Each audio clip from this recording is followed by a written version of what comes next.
বাঁচাবো, ভারতে অত্যাচারিত মাজলুম মুসলমানদেরকেও বাঁচাবো ইনশাআল্লাহ। তাহলে আপনি ভিশনারি লিডার হয়ে গেলেন, আপনি নেতা হয়ে গেলেন। আপনার লক্ষ্য দূরদৃষ্টি সম্পন্ন। যেই দিন আপনার লক্ষ্য এরকম হয়ে যাবে, আপনার বাংলাদেশও বাঁচবে, ভারতের মুসলমানেরাও বাঁচবে। আর এটি অসম্ভব কিছু নয়, এটি অকল্পনীয় অবাস্তব কিছু নয়। আল্লাহ সুবহানাহু ওয়া তাআলা চাইলে তারা যেই গেরুয়া পতাকা চট্টগ্রামে বাংলাদেশের পতাকার উপর উড়িয়েছে, তার বিপরীতে আল্লাহ চাইলে ওই চট্টগ্রাম থেকেই ইসলামের পতাকা দিল্লি থেকে স্থাপিত হবে। আল্লাহর ইচ্ছা, কিন্তু নিয়ত রাখতে হবে, কল্পনা রাখতে হবে, ভিশনারি লিডার হতে হবে। শুধু আমি আমার বাংলাদেশকে বাঁচাবো না, ভারতে থাকা মুসলমানদের উপরও আমাদের হক আছে, তারাও তাদের উপরও আমাদের নিকটে তাদের হক আছে যে আমরা তাদের জন্য কিছু করব। এবং এই স্ট্র্যাটেজি শুধু মুসলমানদের ব্যক্তিগত স্ট্র্যাটেজি হলে হবে না, রাষ্ট্রের স্ট্র্যাটেজি হতে হবে। ভারত যেমন বাংলাদেশ রাষ্ট্রকে বলতেছে তোমার এখানে সংখ্যালঘু নির্যাতন হচ্ছে, বাংলাদেশ রাষ্ট্রকে বলতে হবে আমার এখানে নয়, তোমার ওখানে সংখ্যালঘু নির্যাতন হচ্ছে। এটি রাষ্ট্রের পলিসি হতে হবে, তাহলে বাংলাদেশ তার স্বাধীনতা রক্ষা করতে পারবে। আর আপনাদের নিয়তে থাকতে হবে, আপনাদের পরবর্তী বংশধরদের নিয়তে থাকতে হবে ভিশনারি লিডার, যে আমি শুধু বাংলাদেশ বা বাংলাদেশের মুসলমানদের বাঁচাবো না, বরং ভারতের অত্যাচারিত মাজলুম মুসলমানদেরও বাঁচাবো। তাহলে আল্লাহ সুবহানাহু ওয়া তাআলা চাইলে এই ইচ্ছা, এই আশা একদিন সফল হবে। সম্মানিত উপস্থিতি, বক্তব্যের শেষের দিকে একটু বর্তমান সরকারের উদ্দেশ্যে আমাদের শুধু একটি দাবি, সংক্ষিপ্ত একটি দাবি, সেটি হচ্ছে আপনারা রাষ্ট্র সংস্কারের নামে যেটি করছেন করেন, রাষ্ট্রের কল্যাণের জন্য যা ভালো মনে করবেন করেন, কিন্তু রাষ্ট্রের সংবিধানে যেন ইসলাম বিরোধী কোনো কিছু স্থান না পায়। সেকুলারিজমের নামে, ধর্মনিরপেক্ষ মতবাদের নামে বাংলাদেশের মুসলমানদের ইসলামিত্বকে ধ্বংস করার চেষ্টা করা যাবে না।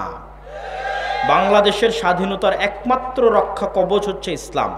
অতএব রাষ্ট্রের মূল পলিসির মধ্যে অন্তর্ভুক্ত করতে হবে, সংবিধানের মূল পলিসির মধ্যে অন্তর্ভুক্ত করতে হবে যে ইসলাম বিরোধী কোনো কিছু এই সংবিধানে এবং এই রাষ্ট্রে বাস্তবায়ন হবে না।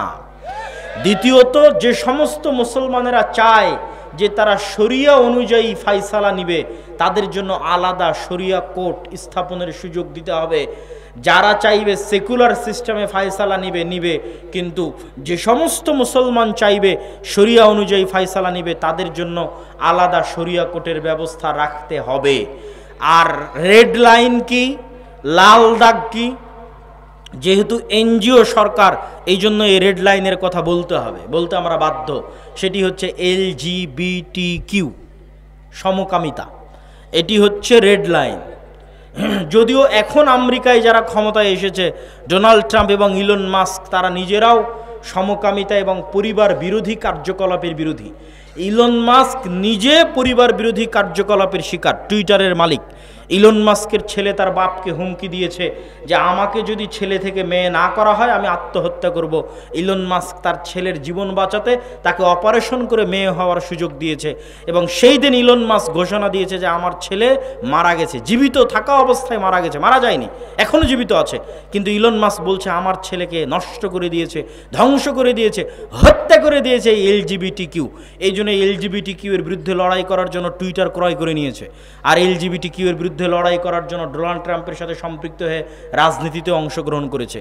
আগের যারা ছিল তারা LGBTQ প্রমোটার ছিল, যদিও বর্তমান যারা, তারা আবার খ্রিস্টানের দিক থেকে কট্টর হবে। মানে মুসলমানদের যেমন আমি বললাম হিন্দুরা তাদের দিনে কট্টর, ইহুদিরা তাদের দিনে কট্টর, এরকম খ্রিস্টান কট্টরও আপনি দেখতে পাবেন। কিন্তু অবশ্যই ধার্মিক মানুষ LGBTQ এর জন্য, সমকামিতা, জেনা, ব্যভিচারের জন্য অন্যদের চাইতে ভালো। তো যেহেতু এনজিও সরকার, সেহেতু আমরা সতর্ক করে বলতে চাই যেন এই ধরনের কোনো মানব বিধ্বংসী, পরিবার বিধ্বংসী কোনো কার্যকলাপ যেন বাংলাদেশে বাস্তবায়ন না হয়। সম্মানিত উপস্থিতি, আদ-দাওয়া ইলাল্লাহর জন্য, জামিয়া সালাফিয়ার জন্য, শায়েখ আব্দুর রাজ্জাক বিন ইউসুফের জন্য অবশ্যই দোয়া করবেন। আগামী 30-31 জানুয়ারি দিনাজপুর জামিয়া সালাফিয়ায় সালাফি কনফারেন্স আছে। আজকের স্টেজে এই যে আজকে যেমন আলোচনা করলাম বাংলাদেশ নিয়ে, ফিলিস্তিন নিয়ে, সিরিয়া নিয়ে, এই নতুন বইটা ফিলিস্তিন ও সমসাময়িক মুসলিম বিশ্ব, এই বইয়ে সব আলোচনা পাবেন। বাংলাদেশের পিলখানা, শাপলা চত্বর সব আলোচনা আছে। আর মাসিক আল ইতিসামের নতুন সংখ্যা এবং ডিসেম্বর এবং নভেম্বর আমার নিয়মিত সম্পাদকীয় পাবেন। মাসিক আল ইতিসামকে মূল্যায়ন করার চেষ্টা করবেন, নতুন বই পুস্তককে মূল্যায়ন করার চেষ্টা করবেন। আল্লাহ সুবহানাহু ওয়া তাআলা আমাদের এই সম্মেলনকে কবুল